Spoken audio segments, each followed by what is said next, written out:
Todo ser humano, si se lo propone, puede ser escultor de su propio cerebro. Esta frase, es potentísima, ¿no? De Santiago Ramón y Cajal. Potentísima y fíjate, muy adelantada a su tiempo. Es el punto de partida ideal para hoy. Totalmente. Porque hoy vamos a meternos de lleno en eso, ¿verdad? En cómo la neurociencia actual nos muestra esa capacidad increíble del cerebro para cambiar. Exacto. Para adaptarse, para moldearse con lo que aprendemos, con lo que vivimos y, ojo, algo muy importante, con la actividad física. Es este concepto que algunos llaman cerebroflexia. Suena interesante eso de cerebroflexia. Y para hablar de esto tenemos, varias fuentes, ¿no? Artículos sobre neuroeducación, la conexión entre neurociencia y deporte, plasticidad cerebral. Sí, nos basamos en trabajos de gente como Francisco Mora, Díaz y García Hernández, David Bueno, varios investigadores que han explorado esto a fondo. La idea es sacar lo más jugoso de todo esto, ¿no? Entender qué quería decir realmente Ramón y Cajal con eso de ser escultores. Cómo nuestras acciones, el entorno, hasta lo que pensamos, le da forma a nuestro cerebro. Esa es la misión, desentrañar un poco ese misterio y ver qué herramientas tenemos para esculpir conscientemente. Entonces empecemos por ahí.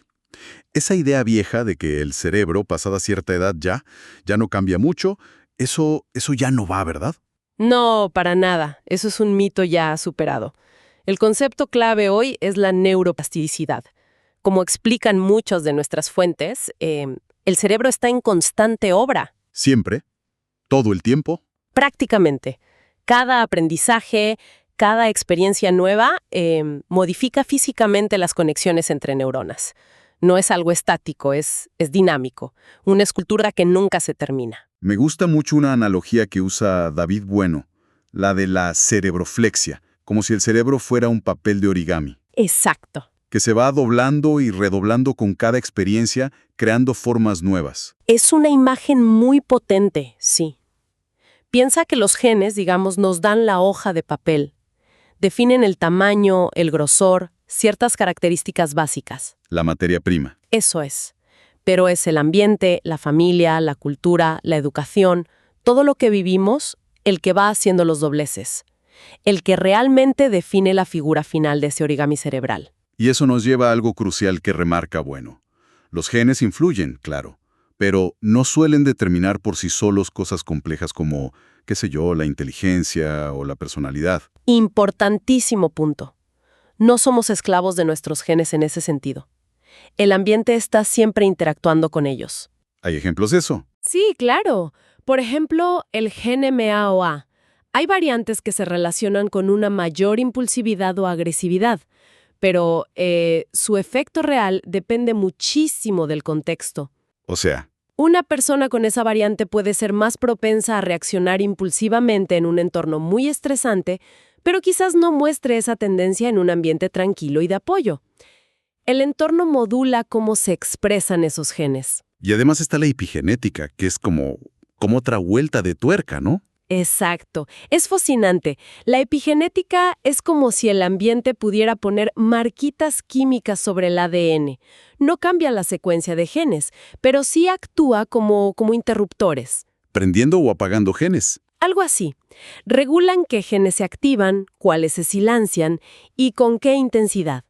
Y lo interesante es que estos cambios pueden ser duraderos, pueden afectar cómo se hacen esos dobleces de la cerebroflexia a lo largo del tiempo. Es increíble. ¿Y cómo se forman físicamente esas conexiones, esos pliegues neuronales? A través de la sinapsis, son los puntos de contacto, de comunicación, entre las neuronas. Las neuronas están como buscando activamente conectarse entre sí. Como si buscaran con quién hablar. Bueno, David Bueno usa otra analogía buena, como hormigas buscando comida. Trazan muchos caminos al principio.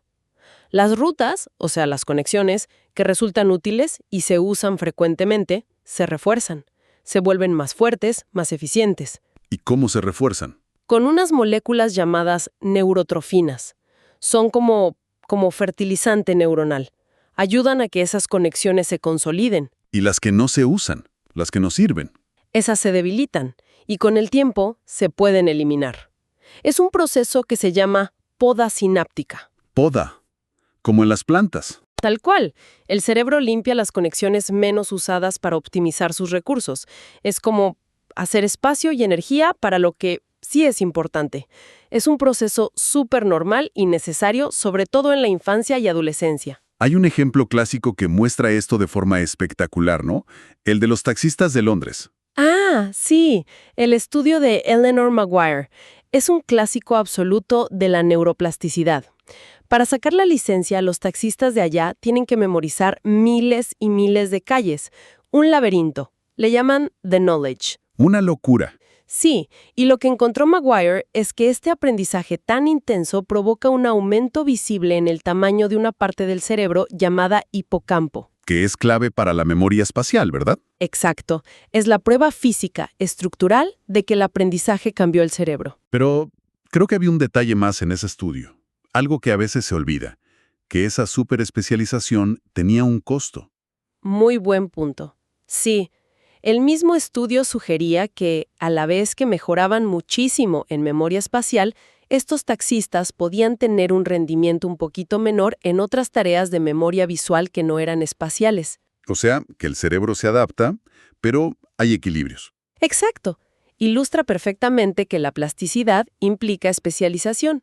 El cerebro se optimiza para lo que necesita hacer, pero esa optimización puede significar ceder un poco en otras áreas. No se puede ser experto en todo a la vez, digamos. Es un juego de balances. Hablando de necesidades y adaptación, hay una conexión muy básica, evolutiva, entre tener cerebro y moverse.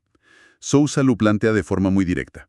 ¿Por qué los animales tenemos cerebro y las plantas no? Es una pregunta genial, ¿no? Y la respuesta más aceptada es ¿por qué nos movemos voluntariamente? Las plantas no necesitan desplazarse para buscar alimento o escapar. Claro. Pero los animales sí. Necesitamos percibir el entorno, planificar cómo movernos, ejecutar esa acción, ajustarla si algo cambia. Toda esa complejidad es probablemente una de las razones fundamentales por las que evolucionó un sistema nervioso central, un cerebro. O sea que el movimiento no es solo algo que el cerebro controla, sino algo que en cierto modo lo justifica, lo impulsa. Exactamente, el movimiento y el cerebro están intrínsecamente ligados desde el origen. Esto le da una dimensión completamente nueva a la educación física, ¿no? Ya no es solo, sudar un poco y mantener el cuerpo sano. Totalmente. Deberíamos verla, como proponen autores como Díaz y García Hernández, como una herramienta potentísima para dinamizar el pensamiento, la cognición, la atención, la regulación emocional, el bienestar integral. Por eso surgen estos términos nuevos como neuroacción o neuroeducación física. Claro, buscan precisamente eso, integrar explícitamente el conocimiento del cerebro en la práctica del movimiento, ver el cuerpo y la mente como una unidad inseparable. Y sabemos que partes específicas del cerebro se benefician cognitivamente con el ejercicio regular. Sí, hay bastante evidencia. El ejercicio mejora áreas como la corteza cingulada anterior, que es como el centro de control ejecutivo, importante para la atención y resolver tareas complejas. Ajá. También fortalece los ganglios basales, que son claves para formar hábitos, tanto motores como cognitivos, y para el control de impulsos. ¿Y el cerebelo? Que siempre pensamos que era solo para la coordinación motora. Pues resulta que no. El cerebelo es crucial para la coordinación motora, sí, pero también para la fluidez y la precisión del pensamiento. Para coordinar ideas, digamos. Entonces la falta de actividad física podría, literalmente, como oxidar nuestra agilidad mental por afectar al cerebelo. Pues, algunos estudios sugieren eso. Que la inactividad podría llevar a una especie de poda de conexiones también en el cerebelo que dificulte esa coordinación cognitiva. Así que moverse es mantener el cerebro ágil, no solo el cuerpo. Claro. Y esto conecta también con lo que se ve en neurociencia deportiva. El entrenamiento de alto rendimiento es un estrés constante para el cuerpo, para la homeostasis. Y el cerebro tiene que adaptarse continuamente, eso es la alostasis, para recuperarse y mejorar. Es pura adaptación cerebral. Esta conexión entre moverse y desarrollar el cerebro empieza desde el minuto 1 de vida. Desde el principio. Hay modelos como el de Luria o el de Da Fonseca que muestran cómo las capacidades motoras van de la mano con la maduración de distintas áreas cerebrales. ¿Cómo es eso? Pues digamos, en los bebés el control motor depende más del tronco encefálico y el cerebelo. Luego, con la exploración sensomotora, se desarrollan más las áreas parietales. En la edad escolar, con juegos más complejos, entra más la corteza. Y así, progresivamente. O sea que estimular el movimiento adecuado en cada etapa es como construir los cimientos y los pisos de ese edificio cerebral. Exactamente. Es fundamental para un desarrollo neurofuncional completo. Ahora, si cambiamos un poco el foco hacia el aprendizaje en general, en la escuela, por ejemplo, es imposible no chocarse con los famosos neuromitos. Sí, un tema importante. Esas ideas que suenan científicas, pero que o son falsas o son simplificaciones brutales. Como eso de que solo usamos el 10% del cerebro. El clásico. O el efecto Mozart, que escuchar Mozart te hace más inteligente. O la división súper rígida de que hay gente de hemisferio izquierdo y gente de hemisferio derecho. Y el peligro es que se usen para diseñar estrategias educativas que no sirven, ¿no? Claro. Es crucial desmentirlos. Por eso hay un llamado fuerte de gente como José Antonio Marina y otros para que haya más diálogo entre neurocientíficos y educadores. Para traducir lo que sí sabemos de forma rigurosa, pero también útil y aplicable en el aula. Evitar esas malas interpretaciones. Y algo que sí está muy establecido y tiene un impacto enorme en la educación es la conexión entre emoción y aprendizaje. Esa frase de Francisco Mora, solo se puede aprender aquello que se ama. Es una verdad fundamental. La emoción es la puerta de entrada al aprendizaje significativo. Actúa como un resaltador para la memoria. ¿Cómo funciona eso a nivel cerebral? Bueno, la amígdala, que es nuestro centro de procesamiento emocional, interactúa con el hipocampo, el gestor de la memoria. Cuando una experiencia tiene una carga emocional fuerte, positiva o negativa, la amígdala como que le dice al hipocampo, ojo, esto es importante, grábalo bien. Por eso recordamos mucho mejor las cosas que nos emocionaron, para bien o para mal.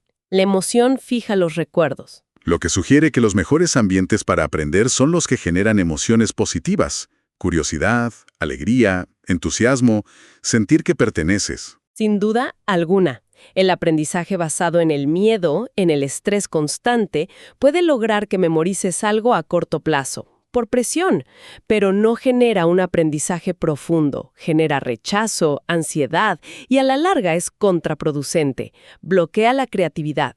Y como advierte, bueno, hay que tener cuidado porque esa potencia de la emoción también se puede usar para inculcar cosas negativas, ¿no? Odio, fanatismo. Exacto. La emoción es una herramienta muy poderosa. Puede usarse para construir puentes o para levantar muros. Por eso es tan importante fomentar entornos educativos basados en la empatía, el respeto y la curiosidad, y no en la sumisión o el miedo. Hablando de empatía y de entender a los otros, ahí entran las neuronas espejo, ¿verdad? Otra maravilla del cerebro. ¿Qué ve? Justo eso. Son la base de nuestra capacidad para imitar, para aprender viendo a otros. Es fundamental para aprender habilidades motoras, sociales. Pero van más allá de solo copiar movimientos, ¿cierto? Mucho más allá. Son cruciales para la empatía. Nos permiten, en cierto modo, sentir lo que siente el otro al ver su expresión facial o corporal, porque nuestro cerebro activa áreas similares. Nos ayudan a ponernos en el lugar del otro. Exacto. Y también a entender sus intenciones, a desarrollar lo que se llama teoría de la mente. Esa capacidad de darnos cuenta de que los demás tienen sus propios pensamientos, creencias, deseos, diferentes a los nuestros. Son clave para la socialización. Esto resalta la importancia enorme de los modelos que tenemos alrededor. Padres, maestros, amigos, incluso figuras públicas. Claro, estamos constantemente aprendiendo por imitación, muchas veces sin ser conscientes. Y esto incluye todo: gestos, formas de hablar, actitudes, valores. Y también prejuicios o estereotipos. Lamentablemente sí. Las neuronas espejo no distinguen entre lo bueno y lo malo, simplemente reflejan. Por eso, como dice, hasta una mirada puede transmitir un mensaje y moldear a quien nos observa, especialmente a los niños y adolescentes que están formando su visión del mundo. Hablamos de emociones positivas, pero el estrés es inevitable. ¿Qué pasa cuando el estrés no es puntual, sino crónico? ¿Cómo afecta a esa plasticidad del cerebro? Es una diferencia clave. Un poco de estrés agudo, puntual, puede hasta ser bueno, nos pone alerta, mejora la atención momentáneamente. El problema grave es el estrés crónico, el que se mantiene en el tiempo, día tras día. ¿Por qué es tan dañino? Porque es tóxico para el cerebro a varios niveles. Primero daña la propia plasticidad. Reduce la neurogénesis, o sea, la creación de nuevas neuronas en algunas áreas, y debilita las conexiones existentes. Dificulta el aprendizaje. Vaya. Además, afecta especialmente a la corteza prefrontal. Esa es la parte que nos ayuda a planificar, tomar decisiones racionales, controlar impulsos. Con estrés crónico, esa área funciona peor. ¿Y qué más? También daña el hipocampo, afectando la memoria, y, por otro lado, tiende a hiperactivar la amígdala. Nos vuelve más reactivos, más ansiosos, vemos amenazas donde no las hay. Y si esto ocurre en etapas críticas como la infancia o la adolescencia, los efectos pueden ser duraderos. Sí, lamentablemente sí.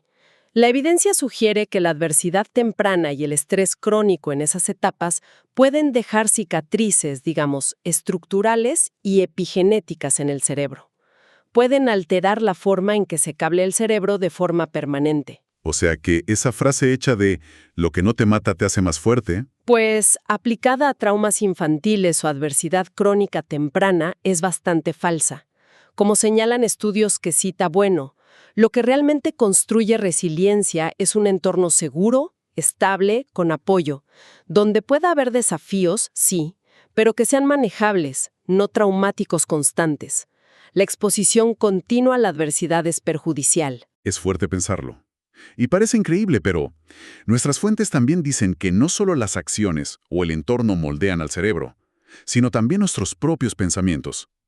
Es uno de los hallazgos más, yo diría, revolucionarios y esperanzadores de las últimas décadas.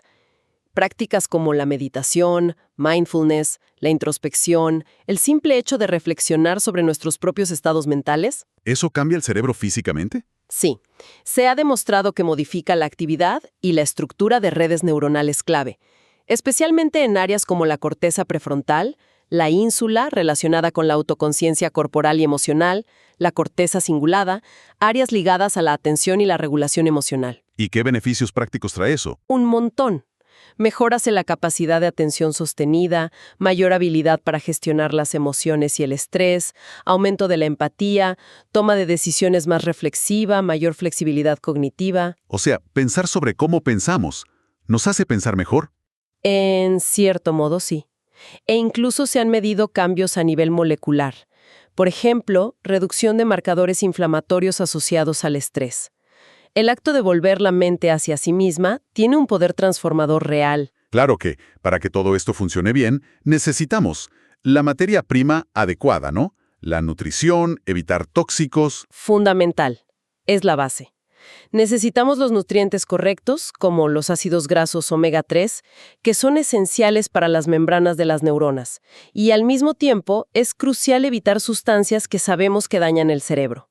¿Como cuáles, por ejemplo? Bueno, el alcohol es neurotóxico. Afecta el juicio, el aprendizaje, la memoria. La nicotina interfiere con neurotransmisores clave como la acetilcolina, que es vital para el aprendizaje y la atención, además de ser muy adictiva. El cannabis, sobre todo en adolescentes, se ha relacionado con problemas de memoria, motivación y puede afectar el desarrollo de la corteza prefrontal. Y son especialmente dañinas en la adolescencia. ¿Por qué? Porque es una etapa donde el cerebro está en plena remodelación. Es como una obra en construcción muy activa. Introducir esas sustancias en ese momento puede interferir con procesos de maduración cruciales y tener efectos más duraderos. El cerebro adolescente es especialmente vulnerable. Mencionaste la adolescencia. Se dice mucho que es una etapa de búsqueda de novedades, de riesgos a veces. ¿Cómo conecta eso con la creatividad? Es una conexión interesante. La creatividad, en esencia, es hacer conexiones nuevas, romper patrones, explorar lo desconocido. El cerebro adolescente tiene una tendencia natural hacia la búsqueda de novedad, impulsada en parte por el sistema de recompensa de la dopamina. Es una etapa de exploración necesaria. ¿Y qué pasa si se reprime mucho esa necesidad? Pues como apunta bueno, si esa búsqueda de exploración y de expresión creativa se coarta demasiado, si no se le da un cauce positivo, el cerebro adolescente puede buscar esa estimulación, esa novedad, en otros lados, a veces en conductas de riesgo o incluso en adicciones, como una forma sustituta de obtener esa excitación o placer. Entonces, la clave sería fomentar esa creatividad, permitir explorar, pero con límites seguros. Y aquí quizás entran las artes, la música. Exacto. Las artes plásticas, la música, las habilidades manuales, son importantísimas. No son un lujo, son parte integral del desarrollo cerebral. Comparten redes neuronales con el lenguaje, con el razonamiento matemático, con la planificación. La música, por ejemplo. La música tiene un impacto directo sobre las emociones, sobre el estado de ánimo, facilita la cohesión social, libera oxitocina. Y hasta se ha visto que puede modificar la expresión de genes en el cerebro relacionados con el aprendizaje y la memoria. Increíble. Y las artes plásticas, el trabajo manual, aprovechan mucho la forma en que el cerebro aprende mejor, a través de lo visual y lo kinestésico, del hacer. No todo es abstracto y verbal. Bien, ya recorrimos un montón de aspectos. Si tuviéramos que destilar la idea central de todo esto, Yo volvería a esa idea de cerebroflexia, a esa plasticidad asombrosa. La gran conclusión es que no somos espectadores pasivos de nuestra biología. No estamos predeterminados rígidamente. Somos agentes activos. Somos los escultores de nuestro propio cerebro, como decía Ramón y Cajal. Cada día, con nuestras acciones, nuestras elecciones, nuestras interacciones, nuestros pensamientos, estamos moldeando esa escultura. Y saber esto nos da un poder tremendo, ¿no? Nos da agencia. Nos da la posibilidad de ser más conscientes de cómo nos influye el entorno y cómo podemos nosotros influir activamente en nuestro propio desarrollo, en nuestro bienestar. Nos empodera. Lo cual nos deja con una reflexión final, casi una pregunta abierta, inspirada en lo que dicen autores como, bueno, si somos conscientes de esta enorme maleabilidad del cerebro y de cómo lo afecta todo, la nutrición, el ejercicio, la educación, la cultura, las relaciones, Todo. ¿qué responsabilidad implica esto? Para cada uno de nosotros y para la sociedad en conjunto. Es la gran pregunta, sí. Sabiendo esto, ¿cómo podemos, individual y colectivamente, diseñar entornos, hogares, escuelas, trabajos, ciudades, que de verdad nutran cerebros más sanos, más resilientes, más empáticos, más creativos? ¿Cómo usamos este conocimiento para fomentar el bienestar y la dignidad humana, sabiendo que lo que hacemos hoy está literalmente construyendo los cerebros del mañana?